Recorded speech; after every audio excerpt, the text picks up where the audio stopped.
आपका यूनिक प्रज्ञान यूट्यूब परिवार में मैं प्रज्ञान सर हार्दिक स्वागत करता हूं, वंदन करता हूं, अभिनंदन करता हूं। प्यारे साथियों, अगर आप टीजीटी, पीजीटी जैसी प्रवक्ता, LT grade, UGC net, JRF आदि विभिन्न प्रतियोगी परीक्षाओं की तैयारी कर रहे हैं तो बिल्कुल सही प्लेटफॉर्म पर है। और आज की इस पाठचर्या में साथियों रैपिड फायर खेलने वाले हैं हम लोग, यानी कि बहुत फास्ट ढंग से जो है प्रश्नों को करने वाले हैं हल। तो आपके सामने प्रश्न होगा और उसका उत्तर आपको तुरंत बिना समय गंवाए देना होगा। तो देखते हैं कितने प्रश्नों को आप सही करते हैं और फटाफट जो है पाठचर्या को प्रारंभ करते हैं। लेकिन पाठचर्या प्रारंभ करने से पूर्व अगर वीडियो को पहली बार देख रहे हैं तो चैनल पर नए हैं तो कृपया चैनल को सब्सक्राइब, वीडियो को लाइक और शेयर करना बिल्कुल न भूलें। तो एक नया प्रयोग कर रहे हैं आप पर साथियों, देखते हैं कि आप लोग इसे पसंद करते हैं या नहीं। और अगर आप चाहते हैं कि इस तरह की पाठचर्या आप तक प्रस्तुत की जाए तो कमेंट बॉक्स में जरूर बताइएगा। तो फटाफट प्रश्न आपके सामने। पहला प्रश्न है, साहित्य के इतिहास के लिए इतिहास दर्शन संज्ञा का प्रयोग किस विद्वान ने किया? इसका आपको जवाब बताना है। प्रश्न संख्या 1 का सही जवाब आपने अगर सेलेक्ट कर लिया है विकल्प हो तो बिल्कुल सही जवाब। बढ़ते हैं प्रश्न संख्या 2 की तरफ और दूसरा प्रश्न है आपकी स्क्रीन पर। दूसरा प्रश्न क्या कह रहा है, जबकि प्रत्येक देश की का साहित्य वहां की जनता की चित्रवृत्ति का संचित प्रतिबिंब होता है, तब यह निश्चित है कि जनता के चित्रवृत्ति के परिवर्तन के साथ साथ साहित्य के स्वरूप में भी परिवर्तन होता चला जाता है। आदि से अंत तक इन्हीं चित्रवृत्तियों की परंपरा को परखते हुए साहित्य परंपरा के साथ उनका सामंजस्य दिखाना साहित्य इतिहास कहलाता है। साहित्य के इतिहास के संबंध में उपयुक्त कथन किस विद्वान का है? और इस प्रश्न का सही जवाब आपने आचार्य रामचंद्र शुक्ल क विकल्प को चुन करके सही जवाब दिया है। बढ़ते हैं आगे और देखते हैं प्रश्न संख्या 3 की तरफ। तीसरा प्रश्न आपकी स्क्रीन पर। तीसरा प्रश्न है कि हिंदी साहित्य के इतिहास लेखन का सर्वप्रथम प्रयास किस विद्वान द्वारा किया गया? इसका आपको जवाब बताना है। फटाफट उत्तर चयनित करिए। हिंदी साहित्य के इतिहास लेखन का सर्वप्रथम प्रयास किस विद्वान द्वारा किया गया है? प्रश्न संख्या 3 का सही जवाब आपने गारसा दत्ताशी महोदय विकल्प ख को चुन करके बिल्कुल सही जवाब दिया है। बढ़ते हैं प्रश्न संख्या 4 की तरफ और चौथा प्रश्न है कि इस्तवार दलाल तृतीय हिंदुस्तानी ग्रंथ किस भाषा में लिखा गया ग्रंथ है? और चौथे प्रश्न का सही जवाब आपने चयनित कर लिया है किसको? विकल्प का फ्रेंच भाषा में लिखा गया। तो राइट आंसर के साथ हैं आप। प्रश्न संख्या 5। पांचवा प्रश्न है, ठीक इसी प्रश्न से मिलता जुलता प्रश्न है कि इस्तवार दलाल तृतीय हिंदुस्तानी नामक इतिहास ग्रंथ के लेखक कौन है? और पांचवें प्रश्न का राइट आंसर आपने विकल्प गारसा दत्ताशी ग को चुन करके सही जवाब दिया है। आइए बढ़ते हैं आगे और देखते हैं प्रश्न संख्या 6 को। छठवां प्रश्न आपके स्क्रीन पर क्या कह रहा है? छठवां प्रश्न, केवल अतीत ही वर्तमान को प्रभावित नहीं करता, वर्तमान भी अतीत को प्रभावित करता है। इतिहास लेखन के प्रयोजन के संदर्भ में यह उक्ति किस विद्वान की है? छठवें प्रश्न का सही जवाब आपने चयनित कर लिया है टी.एस. इलियट महोदय को क विकल्प के साथ। बिल्कुल सही जवाब पर हैं आप।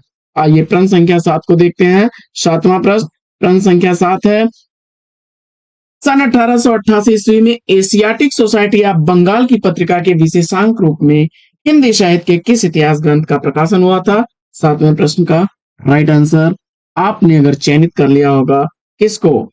The modern vernacular literature of Hindustan विकल्प घ को। तो सही जवाब के साथ हैं। आइए बढ़ते हैं आगे और देखते हैं प्रश्न संख्या 8 को। आठवां प्रश्न, ग्रियर्सन के इतिहास के विषय में निम्न में से कौन सा कथन सही नहीं है? आठवें प्रश्न का सही जवाब चयनित करिए। प्रश्न संख्या 8 का right answer,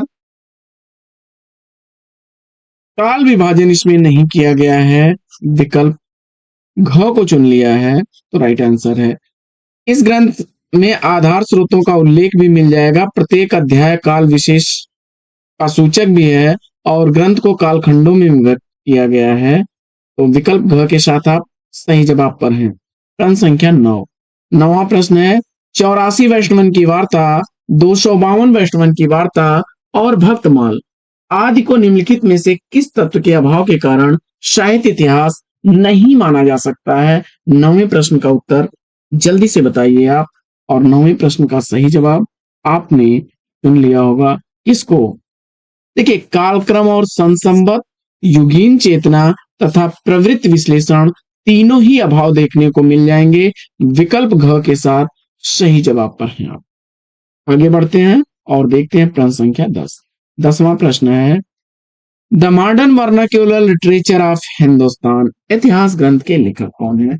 the modern vernacular literature of Hindustan इतिहास ग्रंथ का लेखक इसमें से आपको बताना है।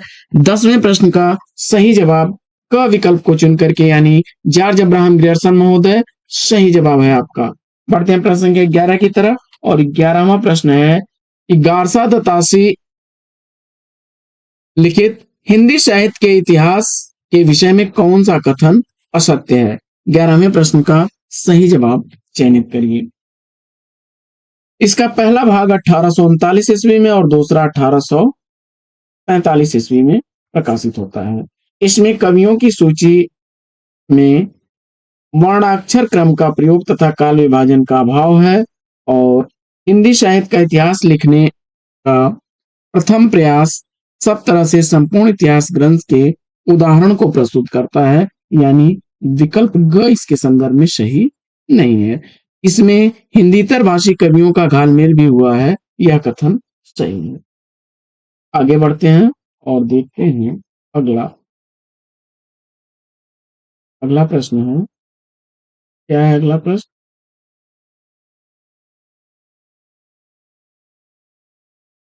प्रश्न संख्या 12। 12वां प्रश्न,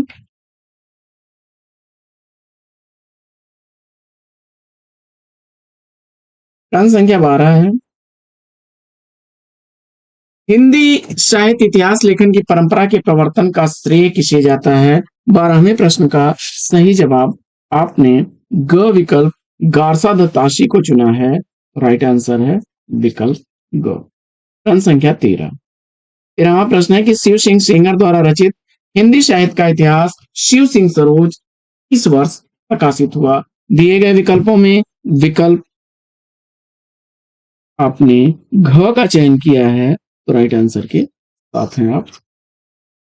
आगे बढ़ते हैं और देखते हैं प्रश्न संख्या 14। 14वां प्रश्न के साहित्य इतिहास लेखन की विधेयवादी पद्धति से तात्पर्य पूछा जा रहा है। विधेयवादी पद्धति का तात्पर्य इसमें आप सेलेक्ट करिए। और प्रश्न संख्या 14 का सही जवाब किसको चुन लिया आपने? जातीय परंपराओं, राष्ट्रीय सामाजिक वातावरण का विश्लेषण, विकल्प घ इस प्रश्न का भी राइट आंसर है। आगे बढ़ते हैं और देखते हैं प्रश्न संख्या 15। 15वां प्रश्न, मिश्र बंधुओं ने मिश्र बंधु विनोद ग्रंथ में कितने कवियों का वर्णन किया है, कितने कवियों का विवरण दिया है? प्रश्न संख्या 15 का सही जवाब क्या बनेगा? और इस प्रश्न का राइट आंसर आपने सेलेक्ट कर लिया। लगभग कितने कवि हैं? 5000 कवि, घ विकल्प राइट आंसर। आगे बढ़ते हैं और देखते हैं प्रश्न संख्या 16। मिश्र बंधु विनोद के प्रथम 3 भाग कब प्रकाशित होते हैं? इसका आपको जवाब बताना है। और 16वें प्रश्न का सही जवाब आपने क्या चयनित किया? विकल्प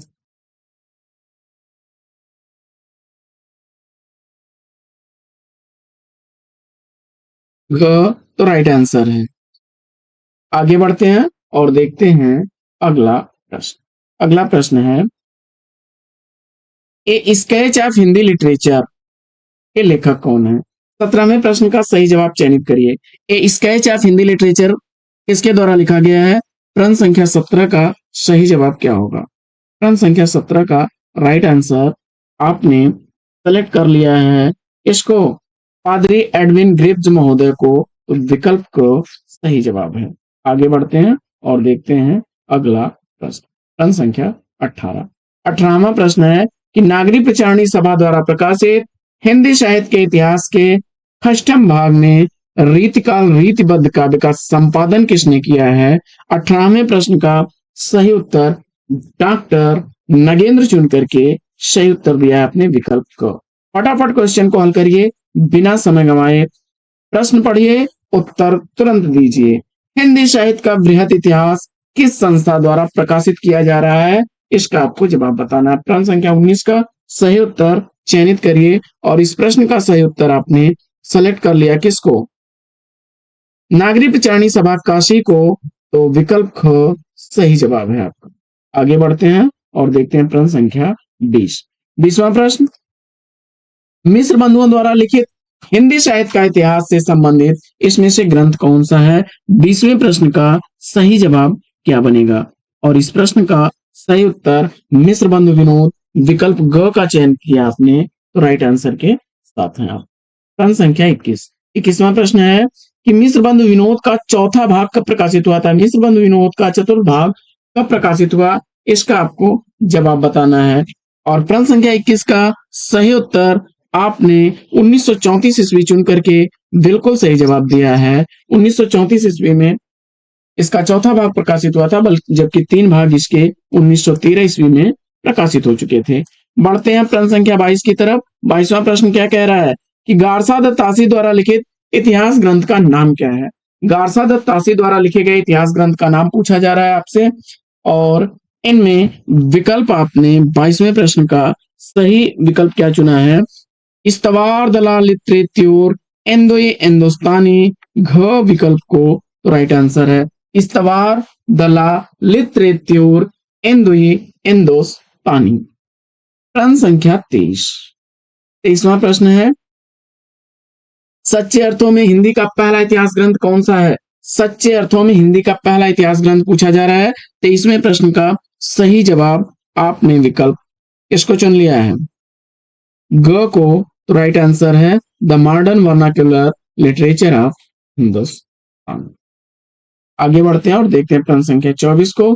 24वां प्रश्न है कि हजारी प्रसाद द्विवेदी द्वारा रचित इतिहास ग्रंथ कौन सा नहीं है, और 24वें प्रश्न का सही जवाब आपने विकल्प हिंदी भाषा का विकास, घ को चुन लिया, राइट आंसर है आपका।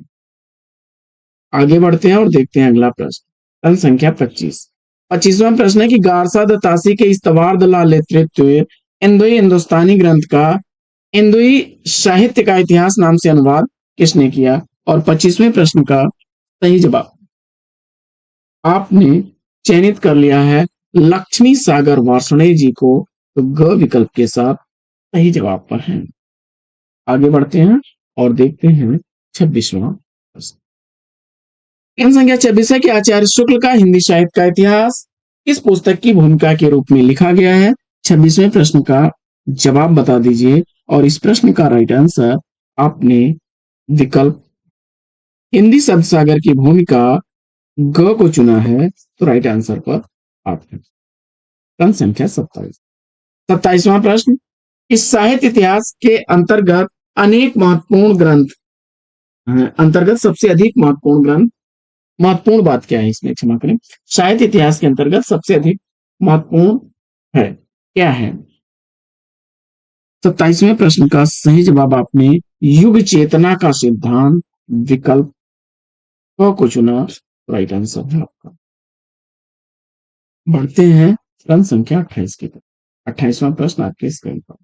प्रश्न संख्या 28 है, इस साहित्य इतिहास के अंतर्गत सबसे अधिक विवादास्पद कार्य क्या है, और 28वें प्रश्न का सही जवाब आपने सेलेक्ट कर लिया है किसकी काल निर्धारण व नामकरण करना, विकल्प ग बिल्कुल सही जवाब। आगे बढ़ते हैं और देखते हैं प्रश्न संख्या 29 को।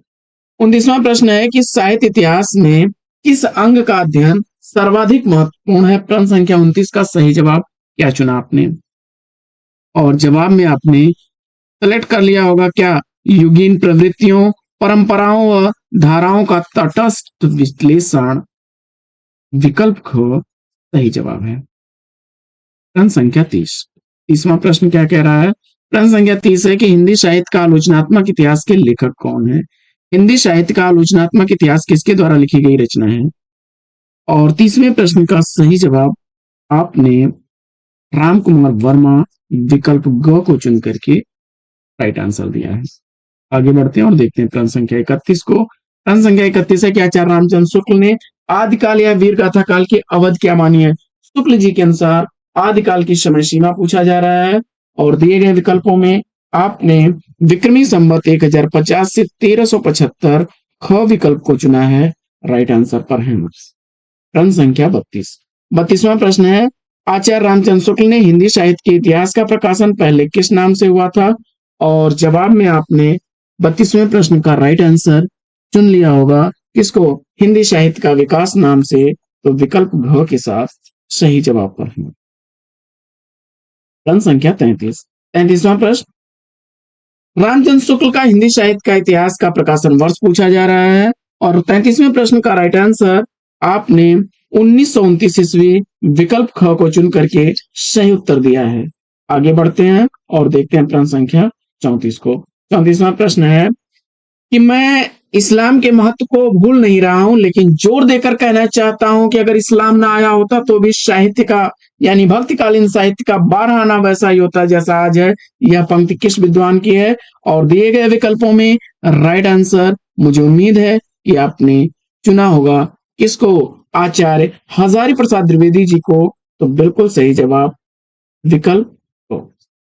आगे बढ़ते हैं और देखते हैं प्रश्न संख्या 35। 35वां प्रश्न आपकी स्क्रीन पर। 35वां प्रश्न क्या है? संपूर्ण मध्यकाल की विभिन्न धाराओं और प्रवृत्तियों को तदयुगीन मुस्लिम प्रभाव की देन के रूप में स्वीकार करने वाले विद्वान कौन है? 35वें प्रश्न का सही जवाब चयनित करिए और दिए गए विकल्पों में सही जवाब आपने विकल्प घ को चुना। आचार्य रामचंद्र शुक्ल सही जवाब के साथ है। प्रश्न संख्या 36। 36वां प्रश्न क्या है? रामचंद्र शुक्ल ने अपना इतिहास ग्रंथ किस पद्धति पर लिखा है? आचार्य शुक्ल ने अपना इतिहास ग्रंथ किस पद्धति पर लिखा है? विकल्प विधेयवादी पद्धति क का चयन करके आपने राइट आंसर दिया है। प्रश्न संख्या 37। 37वां प्रश्न है कि तज़किरा-ए शुअराए हिंद नामक ग्रंथ के रचनाकार कौन है? तज़किरा-ए शुअराए हिंद यह किस विद्वान की रचना है? इस इतिहास ग्रंथ के लेखक का नाम आपने चयनित कर लिया मौलवी करीमुद्दीन को। घ विकल्प बिल्कुल सही जवाब। बढ़ते हैं पाठचर्या में आगे और देखते हैं प्रश्न संख्या 38 को। 38वां प्रश्न क्या कह रहा है? प्रश्न संख्या 38 है, साहित्य इतिहास लेखन के समय साहित्य के अंतर्गत सम्मिलित किया जाना चाहिए। तो किसको सम्मिलित किया जाना चाहिए? जवाब बताइए। 38वें प्रश्न में आपने रस साहित्य और ज्ञानात्मक साहित्य ख विकल्प को चुन करके सही जवाब दिया है। आगे बढ़ते हैं और देखते हैं प्रश्न संख्या 39। प्रश्न संख्या 39 है कि हिंदी साहित्य की भूमिका किसकी रचना है? हिंदी साहित्य की भूमिका के लेखक कौन है? यूजीसी नेट 2003 का पूछा गया प्रश्न है और जवाब में आपने चयनित कर लिया आचार्य हजारी प्रसाद द्विवेदी क विकल्प को। तो राइट आंसर के साथ हैं।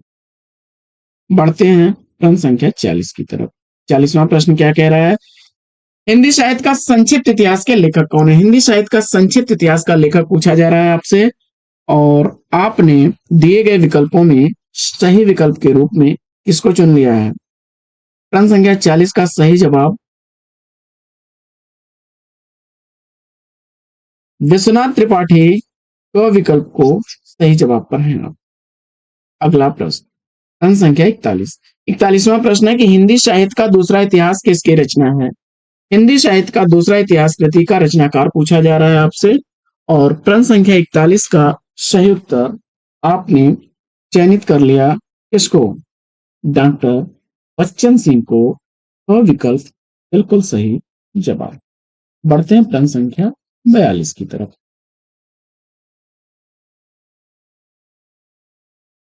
42वां प्रश्न आपकी स्क्रीन पर। तो रचनाओं को जो है रचनाकारों के साथ मिलान करना है और सही जवाब आपको बताना है।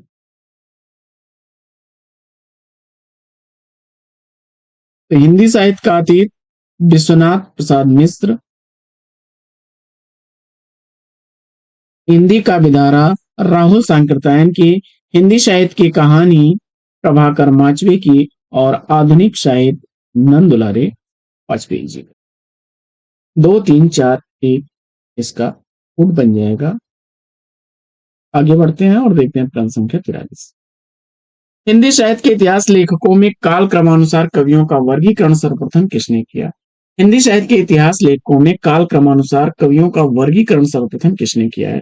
प्रश्न संख्या 43 का सही जवाब चयनित करिए और इस प्रश्न का सही जवाब विकल्प क को चुन लिया आपने ग्रियर्सन महोदय को राइट आंसर पर। प्रश्न संख्या 44, आचार्य शुक्ल ने हिंदी साहित्य के इतिहास के अंतर्गत शिव सिंह सेंगर एवं ग्रियर्सन के इतिहास ग्रंथों के लिए किस शब्द का प्रयोग किया है? और 44वें प्रश्न का सही जवाब आपने विकल्प इसको चुन लिया है वृत्त संग्रह ग को राइट आंसर है। प्रश्न संख्या 45वां प्रश्न, हिंदी संत काव्य को पूर्ववर्ती सिद्धों एवं नाथपंथियों के साहित्य का सहज विकसित रूप किस विद्वान ने माना है? और 45वें प्रश्न का सही जवाब क्या बनेगा? और इस प्रश्न का राइट आंसर आपने हजारी प्रसाद द्विवेदी विकल्प घ को चुना राइट आंसर पर है। प्रश्न संख्या 46वां प्रश्न है कि आचार्य हजारी प्रसाद द्विवेदी को हिंदी साहित्य के प्रथम उत्थान को आदिकाल नाम देने की प्रेरणा किससे प्राप्त हुई है? 46वें प्रश्न का सही उत्तर विकल्प आचार्य रामचंद्र शुक्ल क को चुना आपने तो राइट आंसर पर है। प्रश्न संख्या 47वां प्रश्न है कि आचार्य रामचंद्र शुक्ल के इतिहास ग्रंथ में सर्वाधिक विवादास्पद कालखंड कौन सा रहा है? और प्रश्न संख्या 47 का सही उत्तर विकल्प आदिकाल ग को चुना राइट आंसर। आगे बढ़ते हैं और देखते हैं प्रश्न संख्या 48वां प्रश्न है कि रामकुमार वर्मा ने अपने आलोचनात्मक इतिहास में किस कालखंड तक का विवेचन प्रस्तुत किया है? प्रश्न संख्या 48 का सही जवाब भक्ति काल विकल्प ख को चुना राइट आंसर पर है। प्रश्न संख्या 49, आरंभ में ही साहित्य के इतिहास का अर्थ था।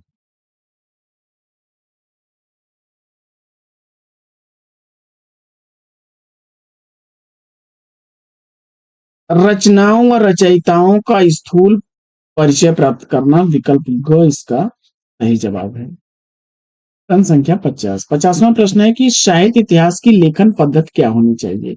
साहित्य इतिहास की लेखन पद्धति इसमें से क्या होनी चाहिए? 50वें प्रश्न का सही जवाब आपने विकासवादी समन्वयात्मक पद्धति विकल्प घ सही जवाब। आगे बढ़ते हैं और देखते हैं प्रश्न संख्या 51 को कि उत्तर अपभ्रंश को पुरानी हिंदी की संज्ञा किसने दी है? उत्तर अपभ्रंश को पुरानी हिंदी किसने कहा है? जवाब में चंद्र शर्मा गुलेरी क विकल्प सही जवाब। प्रश्न संख्या 52, जैन कवि पुष्पदंत पूर्व में किस संप्रदाय के अनुयायी थे? जैन कवि पुष्पदंत किस संप्रदाय के अनुयायी थे? और प्रश्न संख्या 52 का सही जवाब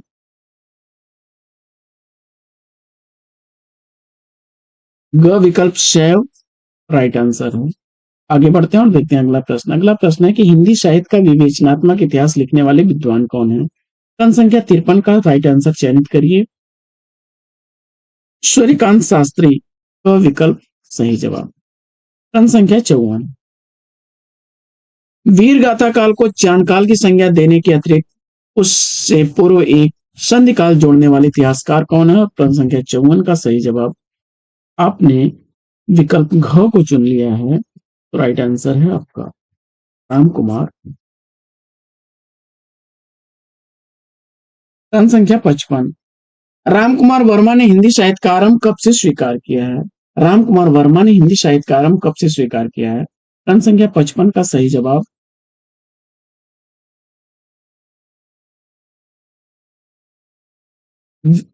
ईस्वी संवत 693 विकल्प ख राइट आंसर। अगला प्रश्न है कि राहुल सांकृत्यायन का प्रसिद्ध लेख हिंदी के प्राचीन कवि और उनकी कविता 1933 ईस्वी में किस पत्रिका में छपी थी? और प्रश्न संख्या 56 का सही जवाब आपने गंगा पत्रिका को विकल्प को चुना राइट आंसर है आपका। आदिकाल कौन सा नाम आदिकाल का नहीं है? तो इसमें नाम से यह स्पष्ट है, वीर गाथा काल, चारण काल, सिद्ध सामंत काल आदिकाल के नाम हैं, जबकि गद्य काल आधुनिक काल को कहा जाता है। तो विकल्प बी इस प्रश्न का बिल्कुल सही जवाब। अगला प्रश्न है कि इनमें से कौन से कवि आदिकाल के नहीं हैं? तो इसमें चंद्रबरदाई, जगनिक, दलपति विजय ये आदिकाल के कवि हैं, जबकि नाभादास भक्ति काल के कवि हैं। अष्टछाप के कवियों में इनकी गिनती होती है। विट्ठलनाथ के शेष थे। विकल्प सी इस प्रश्न का बिल्कुल सही जवाब। अगला प्रश्न है कि इनमें से कौन सी रचना आदिकाल की है? प्रश्न संख्या 59 का सही जवाब चयनित करिए। और इस प्रश्न का सही जवाब देखिए, सूरसागर, भ्रमर गीत और वीजक ये भक्ति काल की रचनाएं हैं। भक्ति काल की रचनाएं हैं, जबकि विद्यापति की पदावली यह आदिकाल की रचना है। विकल्प 20 प्रश्न का बिल्कुल सही जवाब। अगला प्रश्न काफी आसान सा प्रश्न है। मुझे उम्मीद है कि इसका जवाब भी आप बिल्कुल सही देंगे। बीसल देव रासो का रचयिता आपसे पूछा जा रहा है। बीसल देव रासो का रचनाकार फटाफट चयनित करिए। और इस प्रश्न का जवाब आपने नरपति नाल को चुन करके विकल्प बी चुना है। बिल्कुल सही जवाब। अगला प्रश्न, इनमें से कौन सी भाषा आदिकाल की है? तो आदिकाल की भाषा के रूप में आपने चयनित कर लिया है डिंगल पिंगल, विकल्प सी को राइट आंसर के साथ। अगला प्रश्न है कि अपभ्रंश के प्रथम महाकवि कौन थे? अपभ्रंश का इसमें से प्रथम महाकवि आपको चयनित करना है। प्रश्न संख्या 62 का सही उत्तर किसको आपने चुना?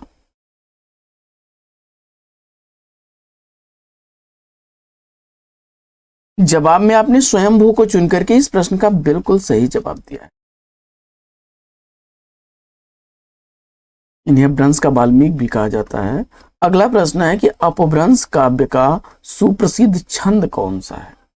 अपभ्रंश साहित्य का सुप्रसिद्ध छंद आपको बताना है, और इसमें पद्धरिया छंद आपने विकल्प बी का चयन किया, तो राइट आंसर के साथ है।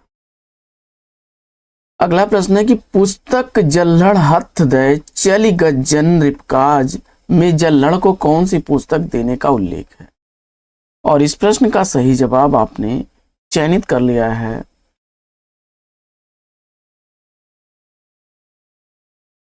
बीसल देव रासो को, तो विकल्प सी इस प्रश्न का बिल्कुल सही जवाब।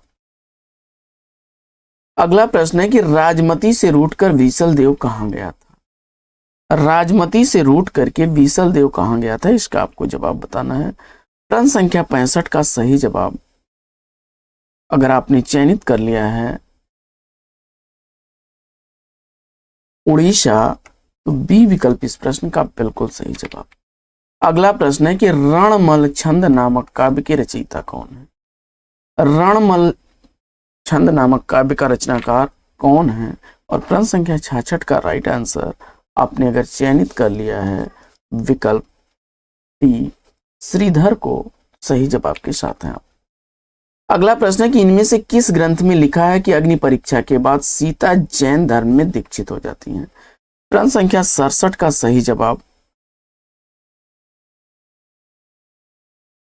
पौमचर्य को चुना, तो विकल्प डी इस प्रश्न का राइट आंसर।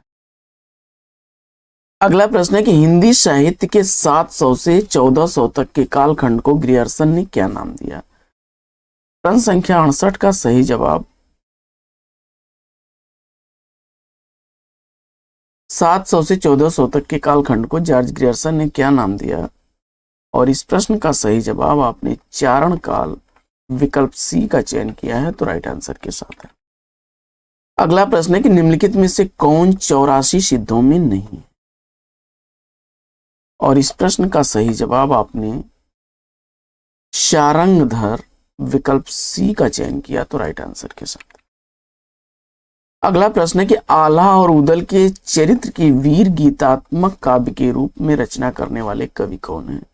प्रश्न संख्या 70 का राइट आंसर आपने अगर चयनित कर लिया है जगनिक महोदय को, तो विकल्प सी इस प्रश्न का बिल्कुल सही जवाब।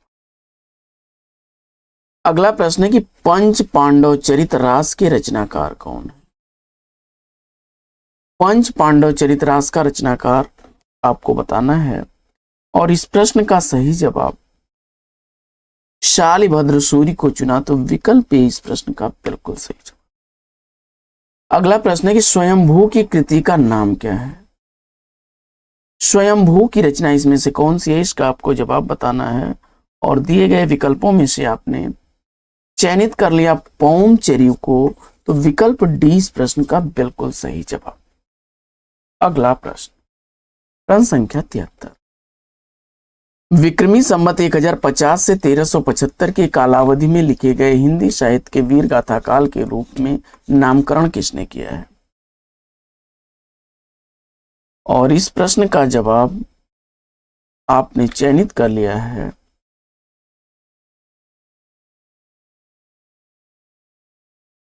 आचार्य रामचंद्र शुक्ल को, विकल्प बी इस प्रश्न का बिल्कुल। अगला प्रश्न है कि 10वीं से 14वीं शताब्दी के साहित्य को किस विद्वान ने आदिकाल के अंतर्गत रखा है। और इस प्रश्न का सही उत्तर आपने आचार्य हजारी प्रसाद द्विवेदी जी को चुना, बिल्कुल सही जवाब विकल्प डी। अगला प्रश्न है कि आदिकाल में जिस प्रकार का साहित्य लिखा जा रहा था, आदिकाल में किस प्रकार का साहित्य लिखा जा रहा था, क्षमा करें।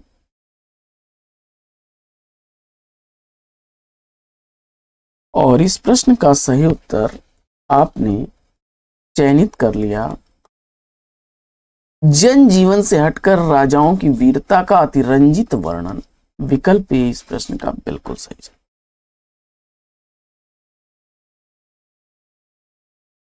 अगला प्रश्न है कि अमीर खुसरो की पहेलियों तथा मुकरियों का उद्देश्य क्या है। इस प्रश्न का सही जवाब आपने चुना मनोरंजन के माध्यम से लोक व्यवहार की शिक्षा देना, तो विकल्प सी इस प्रश्न का बिल्कुल सही जवाब। अगला प्रश्न, वीर गाथा कालीन रासो काव्य में निम्नलिखित में से किस विषय का वर्णन नहीं। प्रश्न संख्या 77 का सही जवाब कृष्ण लीला का प्रतिपादन, विकल्प सी चयनित किया आपने, तो राइट आंसर के साथ है। अगला प्रश्न है कि रासो ग्रंथ किस भाषा में लिखे गए थे। रासो ग्रंथ किस भाषा में लिखे गए थे, इसका आपको जवाब बताना है। प्रश्न संख्या 78 का सही जवाब आपने चयनित कर लिया है ब्रज भाषा, विकल्प बी को बिल्कुल सही जवाब। अगला प्रश्न है कि वीर गाथा काल के प्रसिद्ध प्रबंध काव्य का नाम क्या।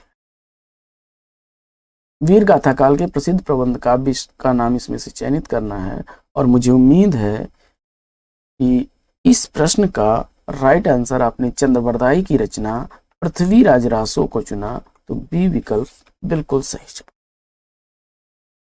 अगला प्रश्न है कि विद्यापति के पद किस भाषा में रचित है।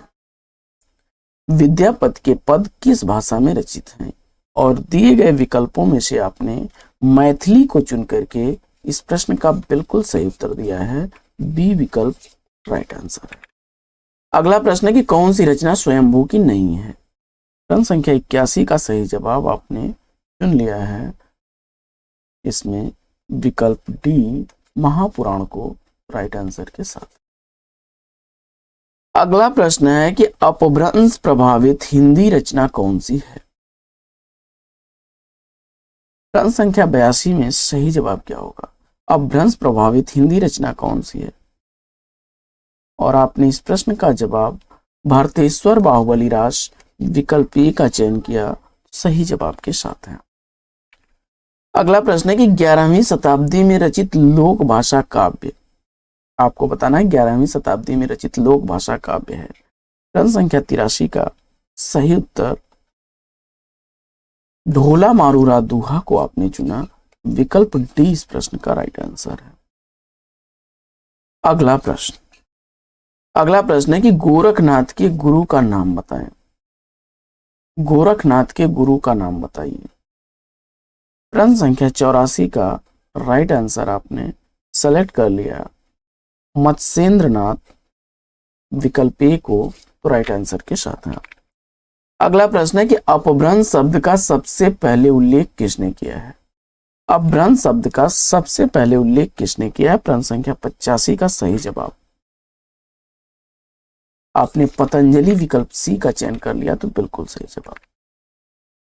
अगला प्रश्न है कि सिद्धों का प्रथम कवि किसे माना जाता है? और प्रश्न संख्या 86 का राइट आंसर अगर आपने चयनित किया है विकल्प ए सराहपा को सही जवाब के साथ है। अगला प्रश्न है कि अवहट्ट में शिक्षा शब्द के लिए कौन सा रूप मिलता है? प्रश्न संख्या 87 का सही जवाब आपने सेलेक्ट कर लिया है शिक्षा विकल्प सी को राइट आंसर के साथ है। अगला प्रश्न है कि उक्त व्यक्ति प्रकरण यह ग्रंथ किस विधा का ग्रंथ है? जवाब में व्याकरण ग्रंथ आपने चुना तो डी विकल्प बिल्कुल सही जवाब। अगला प्रश्न है कि प्राकृत पैंगलम के रचयिता कौन है? प्रश्न संख्या 89 का सही जवाब। वंशीधर विकल्प सी का चयन किया आपने तो राइट आंसर के साथ। अगला प्रश्न है कि अपभ्रंश शब्द का प्रयोग सबसे पहले कहां देखने को मिलता है? प्रश्न संख्या 90 का सही जवाब आपने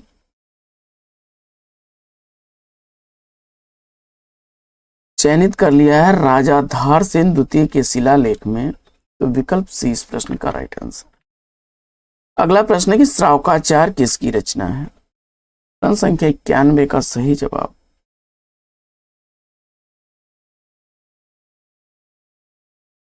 आचार्य देवसेन को चुना तो विकल्प ए बिल्कुल सही जवाब। अगला प्रश्न है कि विसल देव रासो का अंगिरस, तो आप जानते हैं कि श्रृंगार रस इसका अंगिरस है, विकल्प ए इसका राइट आंसर।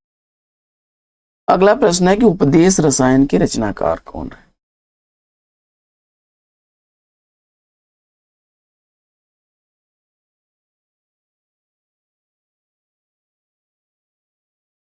फटाफट चयनित करिए और इस प्रश्न का जवाब जिनदत्त सूरी को चुन करके आपने बिल्कुल सही जवाब। अगला प्रश्न है कि पृथ्वीराज रासो किस काल और रचनाकार की रचना है? तो पृथ्वीराज रासो के रचनाकार चंद्रबरदाई हैं और यह आदिकाल की रचना है। तो इसका काल हो गया दूसरा आदिकाल और चंद्रबरदाई, विकल्प 20 प्रश्न का राइट आंसर हो जाएगा। अगला प्रश्न, चंदन वाला रास किसकी रचना है? चंदन वाला रास के रचनाकार के रूप में आपने आशु कवि विकल्प डी का चयन किया तो बिल्कुल सही जवाब। अगला प्रश्न है कि सिद्ध कवि सराहपा की रचना का नाम है? प्रश्न संख्या 96 का सही जवाब आपने दोहा कोश को चुना तो विकल्प सी इस प्रश्न का राइट आंसर। अगला प्रश्न है कि मैथिल कोकिल के नाम से कौन कवि जाना जाता है? और इस प्रश्न का राइट आंसर आपने चयनित कर लिया है विद्यापति को, तो विकल्प ए इस प्रश्न का बिल्कुल सही जवाब। अगला प्रश्न है कि कीर्तिलता किस भाषा की रचना है?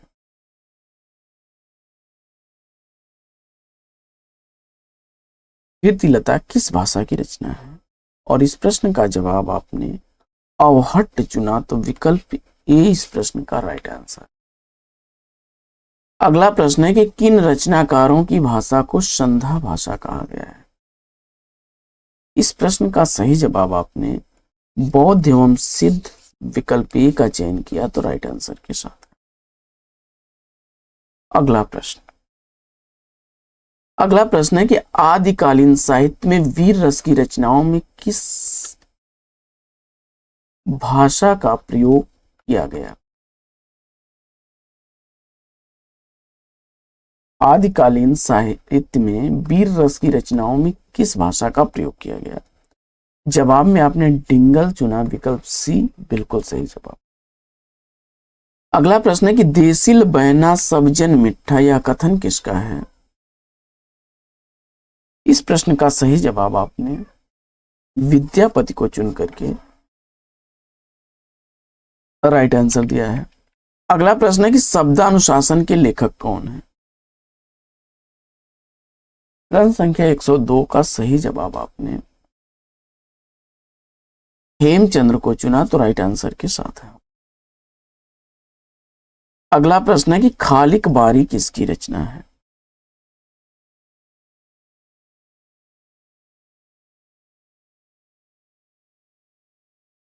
खालिक बारी किसकी रचना है? प्रश्न संख्या 103 का राइट आंसर आपने चयनित कर लिया है अमीर खुसरो की। विकल्प सी इस प्रश्न का बिल्कुल सही जवाब। अगला प्रश्न है कि अपभ्रंश को पुरानी हिंदी किसने कहा है? प्रश्न संख्या 104 का सही जवाब आपने चंद शर्मा गुलेरी को चुन लिया, तो विकल्प सी इस प्रश्न का राइट आंसर। अगला प्रश्न है कि अपभ्रंश का मुख्य छंद है? प्रश्न संख्या 105 का सही जवाब आपने विकल्प ए दोहा को चुना, तो राइट आंसर के साथ है। अगला प्रश्न है कि परमात्म प्रकाश के रचनाकार कौन है? प्रश्न संख्या 106 का राइट आंसर आपने जोगिंद्र या जोइंद्र को चुना, तो विकल्प बी बिल्कुल सही जवाब। अगला प्रश्न है कि कुमारपाल प्रतिबोध के रचनाकार कौन है? और इस प्रश्न का जवाब आपने सोम प्रभु सूर्य को चुना, तो सी विकल्प बिल्कुल सही जवाब। अगला प्रश्न है कि मैथिली का प्राचीनतम उपलब्ध ग्रंथ कौन सा है? प्रश्न संख्या 108 का सही जवाब आपने वर्ण रत्नाकर को चुना, तो विकल्प ए इस प्रश्न का बिल्कुल सही। अगला प्रश्न,